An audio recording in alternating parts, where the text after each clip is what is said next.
Parents wanted to trade houses with me because mine is better, then after refused to give them money they stole it. I'm going to start this off by saying that if you have a house and don't have cameras, get cameras. I have some now, but I should have gotten them sooner. I live in a pretty typical manufactured home in Arizona. My parents also live in one just a few streets over. Despite how close we are, I'm VLC because they are just bad people. They treated me okay as a kid, but things changed as soon as I was in my late teens. I was expected to do more and pay my way as soon as I finished high school. That was fair. I was an adult by then after all, but my parents wanted a lot more in rent than what I'd have to pay to get my own apartment. I'd have had next to nothing left of my monthly paycheck if I'd given them what they wanted, so I refused to give them more than a fair amount, plus a share in utilities, and I started buying my own food as well. My father openly said this was not good enough, and my parents actually filed official paperwork to evict me when I refused to cater to their demands. I left home and got an apartment with my best friend. 5 years later and I bought my own house in a neighborhood not far from my parents. It's just a manufactured home on a small property, but it was so damn cheap that I couldn't turn it down,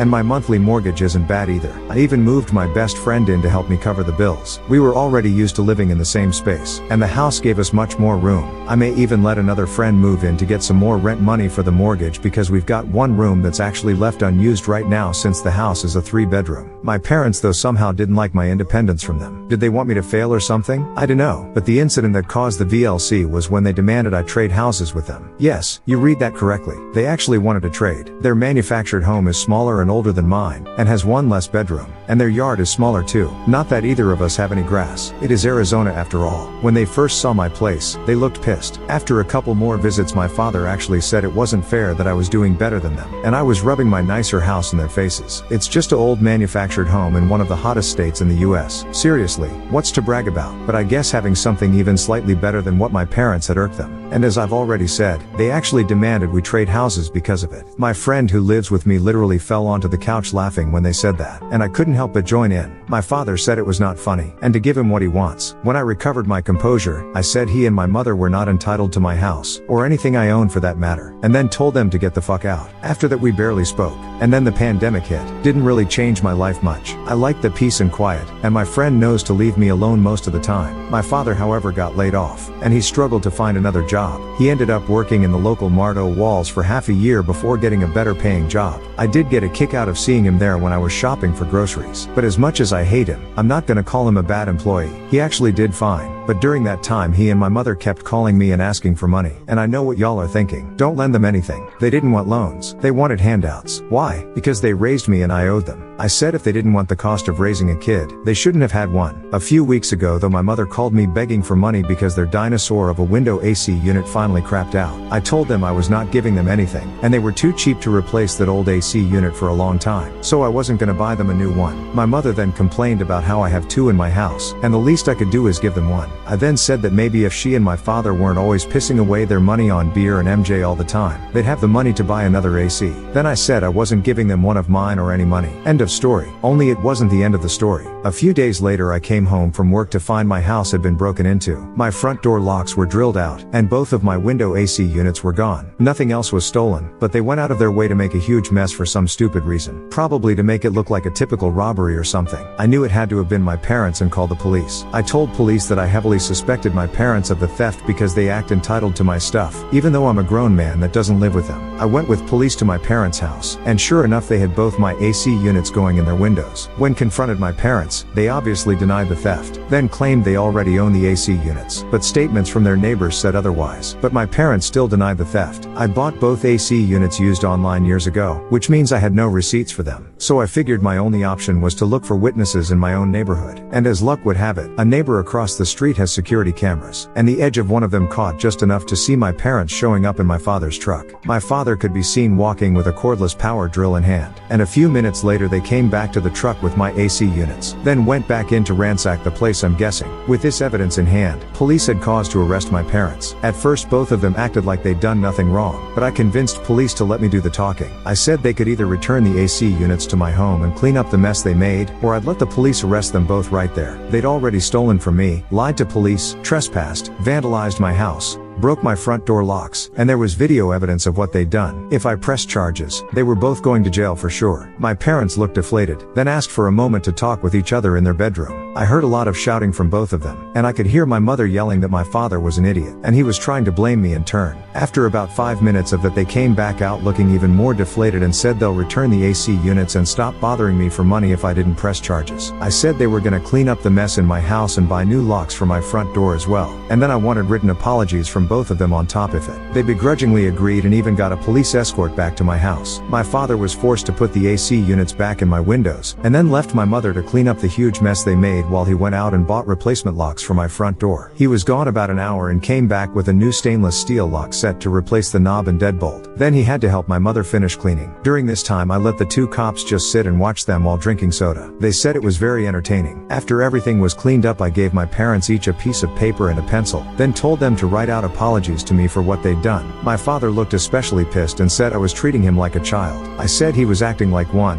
and never stopped treating me as a child either. This was just me holding him accountable, and I could have sent him to jail, but I felt like this was better for teaching him a lesson. He then kind of snorted and started writing. My mother wrote out a good apology, but my father's was pretty half-assed and passive-aggressive. But I didn't care. It seemed to kill him a little inside to have to do it. And when he was done, he left without speaking to me. My mother said she was sorry, and she'd leave me alone, then followed after him. The two cops said they thought the whole thing was hilarious, and then thanked me for giving them an excuse to take a break while on the job before leaving. Not long after, I shelled out to get some cameras for the exterior of my house, so if someone tries to break in again, I'll get it on video. I only have 2 cameras, but added a couple more fake ones that look real enough just to scare people off. I haven't heard a peep from my parents, but their next door neighbor told me they went and bought a new AC unit. Guess they had the money for one after all. Makes me wonder how high they were when they thought it was a good idea to steal from me. Maybe having lean pockets for a while will teach them. Then again, they are who they are after all. Edit. I've been questioned on how I got a house when I was only 23 years old. To start off with, the place was really cheap.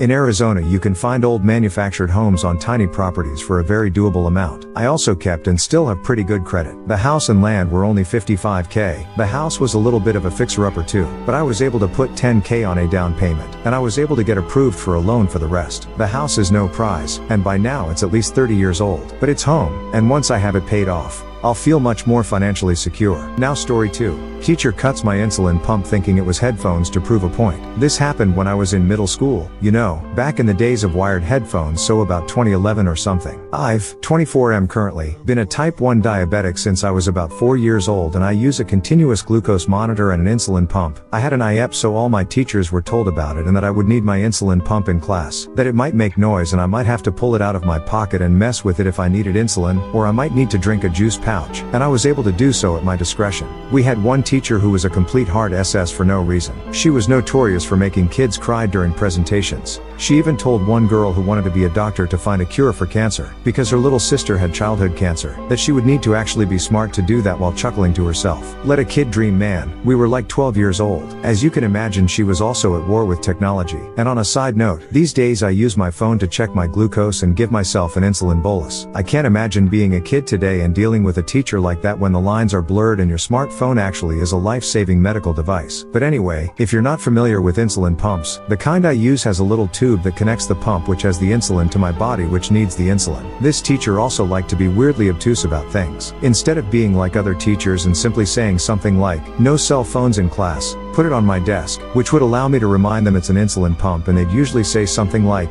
"That's right, my bad." She would instead try and talk abstractly about what she wanted to happen while walking around the room. So this particular day she kept alluding to students listening to music in class, that you should be careful what you do because she can see it, that us kids think we're so sneaky but the adults know what we're up to. I obviously wasn't listening to music, so I figured she'd seen someone with headphones in the room, and the next thing I know she had snuck up behind me with scissors. It took me a good moment to realize what exactly had happened because I was astonished. I was used to teachers thinking I had a cell phone, or getting upset about my pump beeping during an exam, but no one had ever touched it before, much less cut my life-sustaining tube. I was actually sitting with my mouth agape and she turned to me, now that she was at the front of the class again, and said something along the lines of, "Mr. Wonderelli, care to share what tunes are more important than listening to class?" I'd at this point put together that she thought I was listening to music. She thought she cut my headphone wires. I replied, "Just the sound of my thoughts while I've still got any," since that was my insulin pump. She had to let me go to my locker to get my cell phone to call my mom to bring me a new infusion set. My parents insisted no cell phones until high school, but my mom was also scared with me being T1D and too dyslexic to remember a phone number and wanted me to easily be able to call her, so she got me a $15 Walmart phone and put minutes on it. And now I feel old. Then I just waited in the front office for her. She worked from home and drove like a bat out of HLL. She was so angry. I don't ever want to see her that angry again in my life. It took 10 years off of me and I wasn't even in trouble. The teacher had apologies to me and all the teachers got some more disability accommodation training or something. Kinda anticlimactic end, but a friend thought it was entertaining and that I should share. Edit: I'm going to put some of my comments here so no one has to dig if you want more information. Yes, she knew I had a pump. I had an IAP and my teachers were given the information they needed to know about my diabetes. Even still, a lot of non-diabetics just don't get it, or they forget. It would happen a lot and teachers would ask for my phone if they saw me messing with it under the desk. Really, I was going through a thing and embarrassed about being diabetic, so I would often try and hide it, so I get how they thought I had a phone. But a simple reminder it's a pump was enough for every other teacher. Yes, she did get really close to me.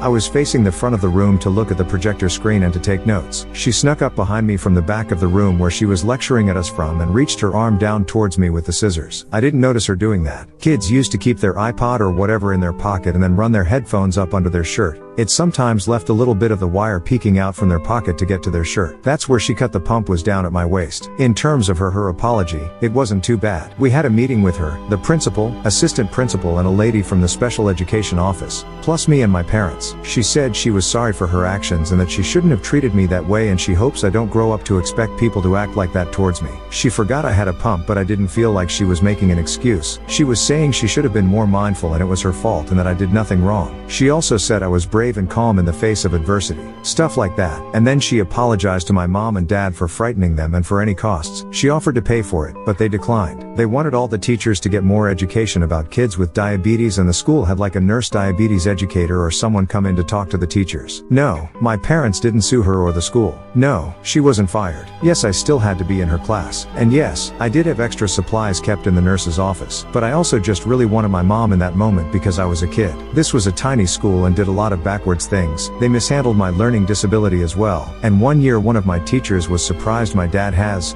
mild cerebral palsy and thought it must be so tough for me having to deal with that, and would talk to him like he was 5 during student-teacher conferences. He's an engineer. Edit 2: when my mom showed up I was sitting in the office waiting for her. I think it took her like 15 minutes to get their post phone call. She asked me if I was okay and checked out the damage that was done. I could tell she was mad. Not with me, obviously. She walked straight up to the receptionist and just asked where the teacher was, and they phoned the classroom and had my teacher come to the office. The principal also came out. My mom ripped her a new one, but she didn't yell, though I honestly think that made it more terrifying that she was very collected. I don't remember word for word, but basically she said that removing my insulin pump was a violation of my IEP, not to mention that it is a medical device and an extension of my body which is keeping me alive, and that she would have the audacity to damage life-saving medical equipment was reckless and criminal. That type 1 diabetes is no joke and takes lives. That she should count herself lucky she didn't damage the pump itself, and she let her know how expensive they are and everything they had to do to get me one. She's had years of practice having to argue to take food into places they don't let you take outside food, or in the airport that I can't take my pump through scanners, etc. She was very practiced at putting the fear of God into people, but in a way that they can't turn it on her and say she's being disruptive. Then she took me home for the rest of that day.